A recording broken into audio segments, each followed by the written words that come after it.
Good morning, everyone, and thank you for tuning in to the Henry Plant Museum's Wednesday program. We are delighted to have with us today classical harpist Damara Chaudhuri. She's been a professional harpist for 9 years and is a graduate of the University of Tampa.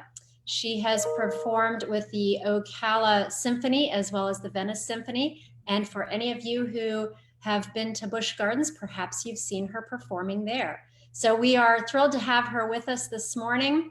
And we'd like to thank SunTrust for underwriting this portion of our Community Connection series. So welcome, Damara.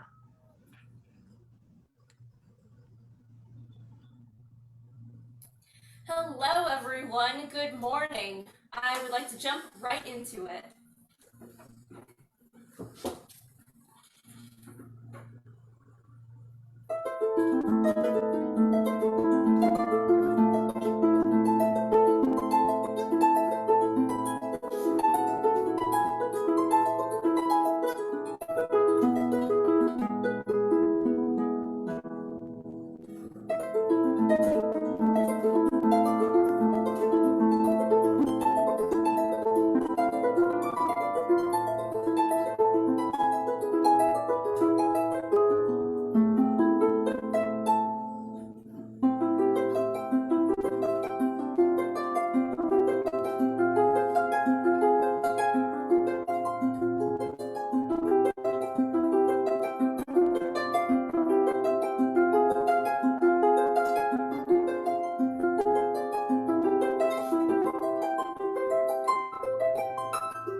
So that was Roue by Alphonse Hasselmann. It's one of our very popular harp repertoire.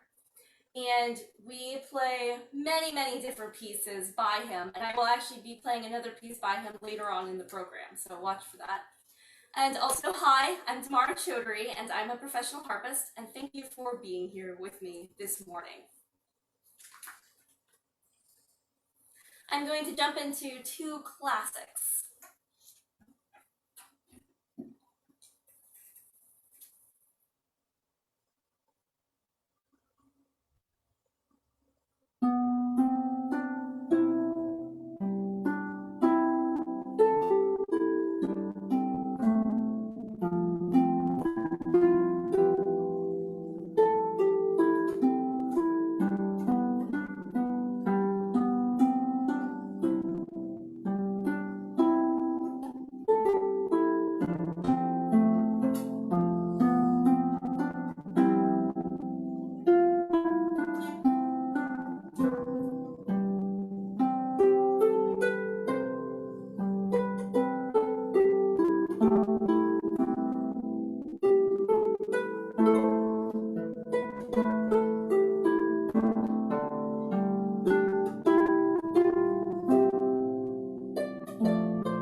Thank you. All right. We are moving on to some more classical. I'm going to be playing the theme from Jupiter. And you might recognize this. It's by Gustav Holst, and it's one of his most famous themes in his collection of The Planets.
So that last one, if you were trying to recall what that melody was, it was La Vie en Rose, one of my newer music that I've added to my repertoire. As it is still sort of spring and not quite summer yet, and something that happens in the spring in Japan are the cherry blossoms and the Cherry Blossom Festival. So I'm going to play Sakura, my tribute to the Cherry Blossom Festival.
talk a little bit about this harp.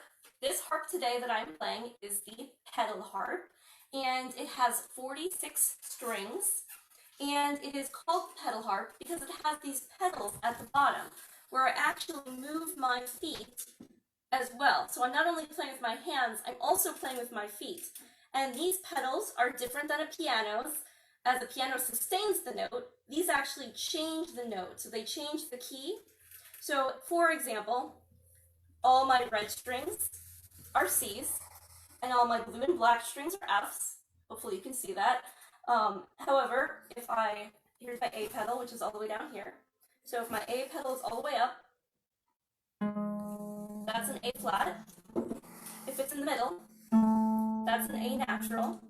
And if it's all the way down, that is an A sharp.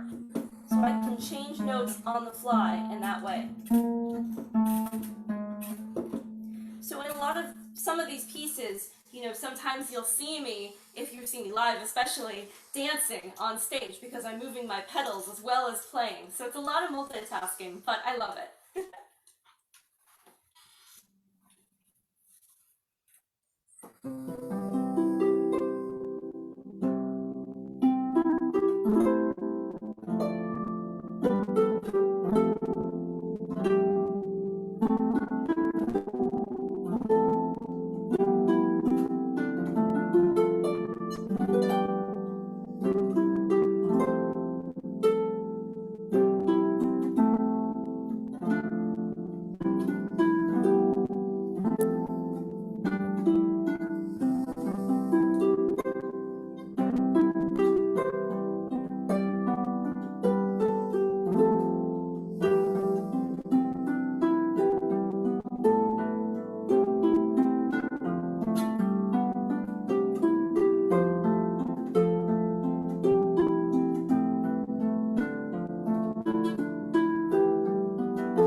Now, what I'm about to play is probably one of the most famous classical pieces ever written, Canon in D by Johann Pachelbel. And it is known for several different ceremonies. They have all different types of versions of it, and it just sounds so beautiful on the harp. So I had to play it for you all today.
Now I would like to move on to one of my favorite pieces. This is based off of the Song of the Volga Boatman, and it was basically it was collected. So it was written in 1866, but it was actually collected by Miley Balakirev. And the difference between composing and collecting is he actually heard this being sung by the barge haulers on the Volga River. So instead of writing it himself, he heard it and he decided to write it down, which was really helpful because otherwise it would be lost to the past. And now we have this beautiful music that has been used in several different orchestral pieces, one including Igor Stravinsky, who made the thing for the harp. And it also uses a very popular harp technique called près de la table, which literally means close to the sounding board, close to the table. And in this case, the table is the sounding board. So I will show you first. This is what I would normally play.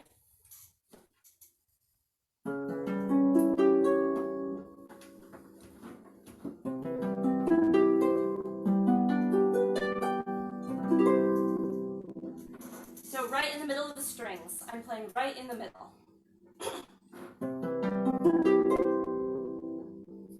Okay, so now we're going to do près de la table, which I'm going to play very close to the sounding board.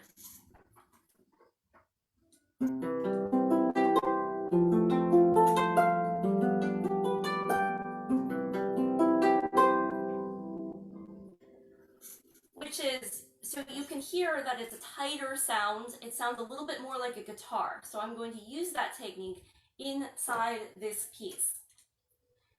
And finally, this piece is meant to have a lot of expression.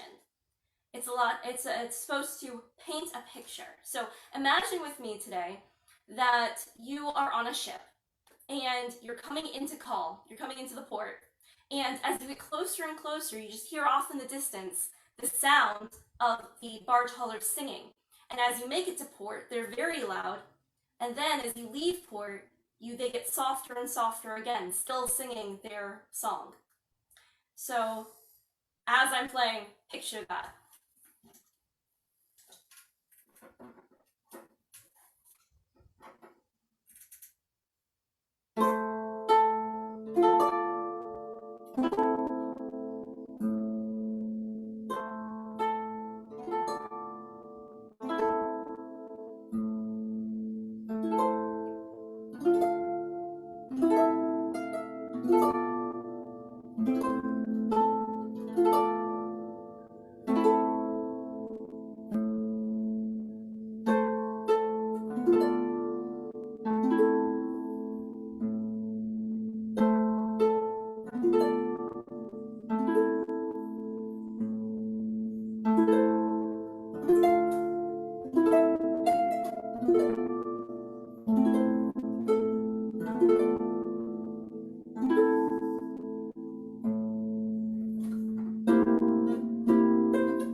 So I did say I was going to get back to Hasselman, and here we are in this program.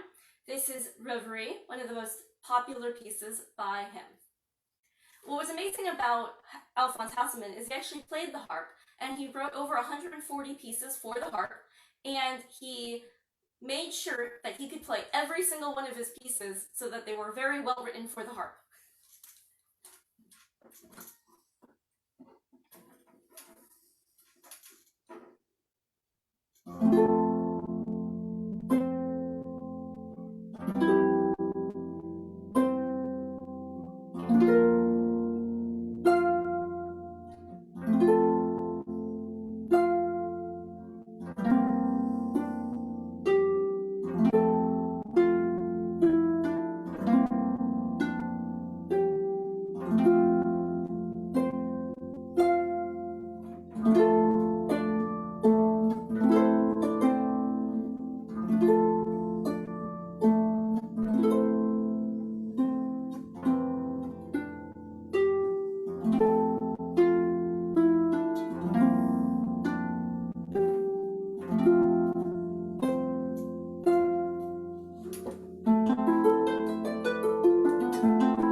Okay.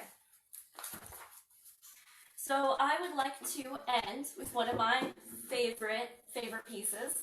This is written for harp. It is Processional by Suzanne MacDonald, and it showcases a part of the harp that I love, which is the glissando. And the glissando is made by taking the pad of my finger, which I'm plucking a string, which is different, right? If you were to play the piano, you would press a key, but here we pluck the string. So this piece uses the glissando, which is when I run my pad of my finger up the strings of the harp.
Thank you. I threw in God Bless America at the last second because I like to end with that.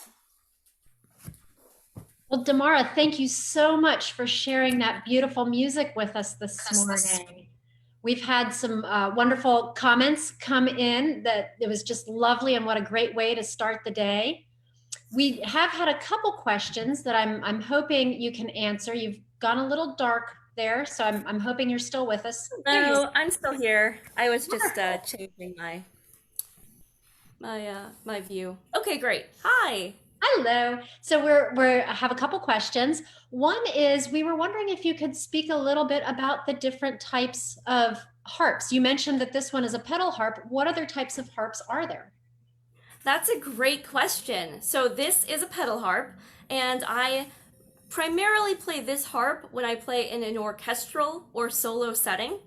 There is also the lever harp, which is very similar to the Celtic harp, which is used when I am playing, outside, because this harp really can't go outside, but I can play solo on that. It's not suitable for an orchestra, however, it is just as beautiful, and the difference is it doesn't have the pedals at the bottom.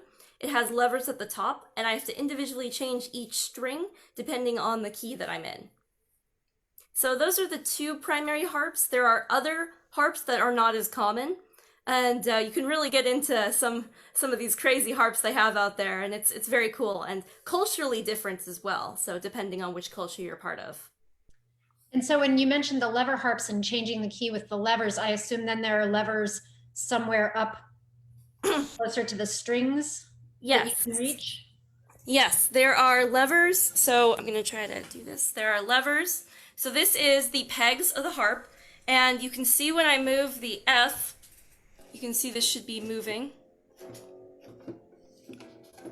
But we don't have that on the lever harp. We have, instead of those, we have a lever that you have to physically move up and down to change if you want it natural or sharp or natural or flat. And there's only two different options instead of all three on the pedal harp.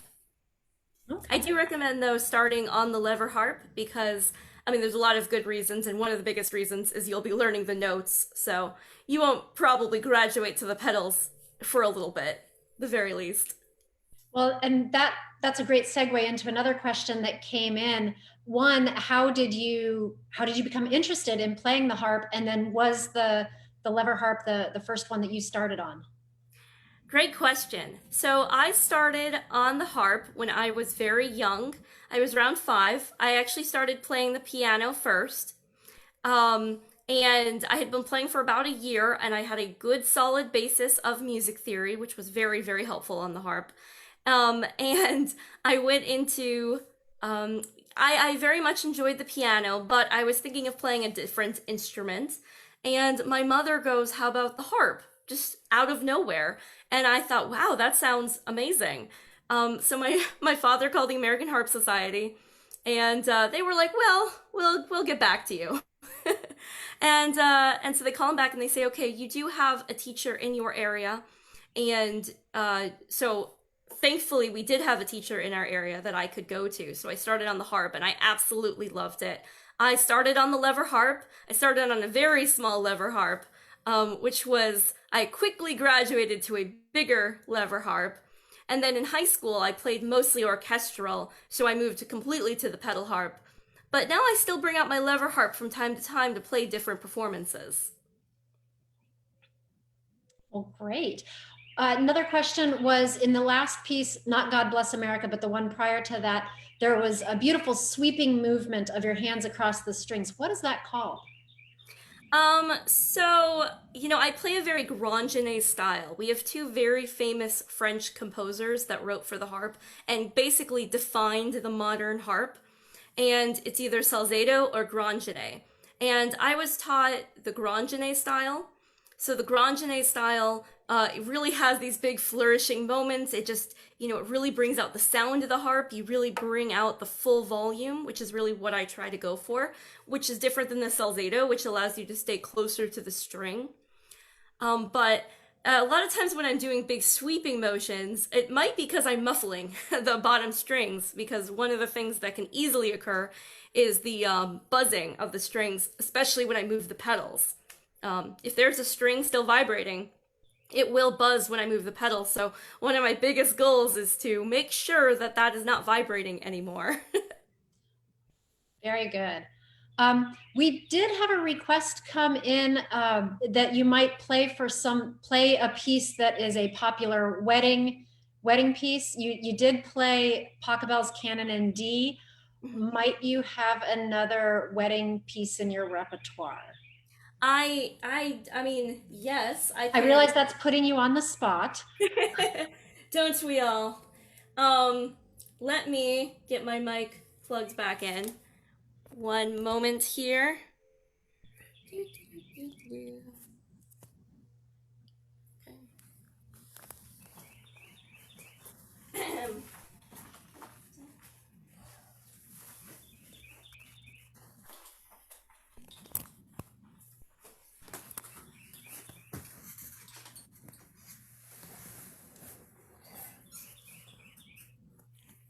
Hello, I will be playing the traditional bridal march. I think that this, you might be used to the old version of the bridal march, but I am going to play the harpy version of the bridal march.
What you were looking for.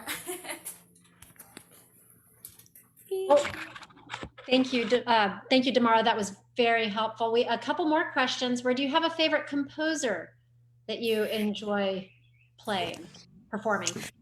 I do. I really like Hasselman. That's one of my favorites.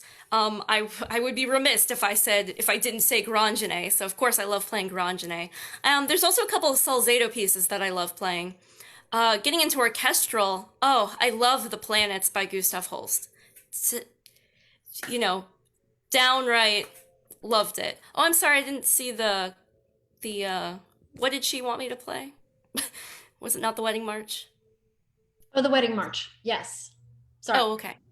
Oh, okay, no problem. I So, didn't know if anyways, you could see that. I really like playing Planets by Gustav Holst. That's one of my favorites. I also really enjoy Capriccio Espagnol. That has a beautiful harp cadenza in it that is just amazing. It really is. Every single time I play it, I'm just so amazed by it. There's multiple, and of course, I really like playing show tunes.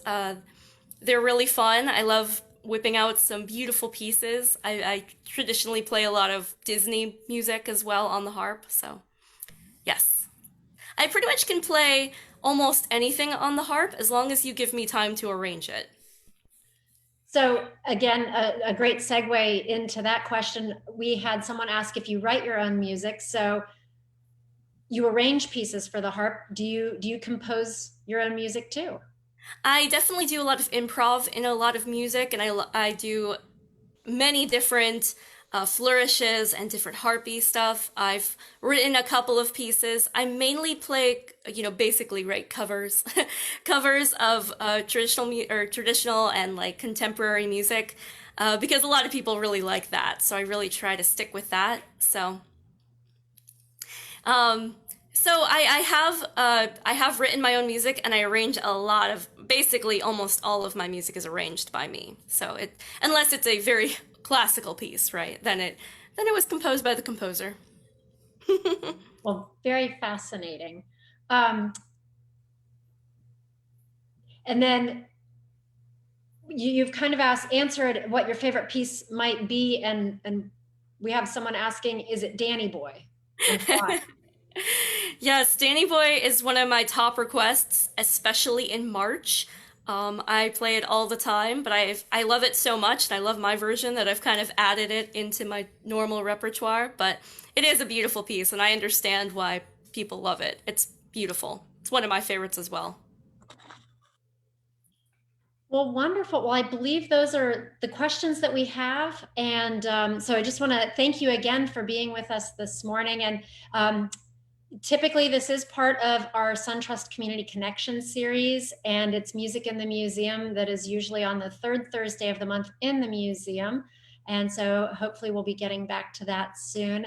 And the reason that we do that is to recreate the authentic experience that guests at the Tampa Bay Hotel enjoyed with concerts in the music room and on the veranda. So we are delighted that Damara could be with us this morning. And I just want to encourage everybody listening to tune in again on Sunday at 2 o'clock for our live theater program. Edith Roosevelt will be the dramatic reading by Lynn Locker. And then we will have a program again next Wednesday at 10. And so thank you for tuning in today. And for those of you who are on the call who helped to support the museum yesterday during Give Day, thank you so much. So thanks again, Damara, and everyone for joining us today. And I hope to see you on Sunday.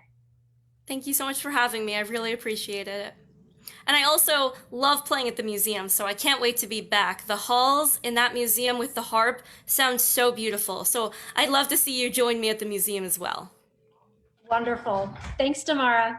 Of course. Have a great day. Everyone too. Bye.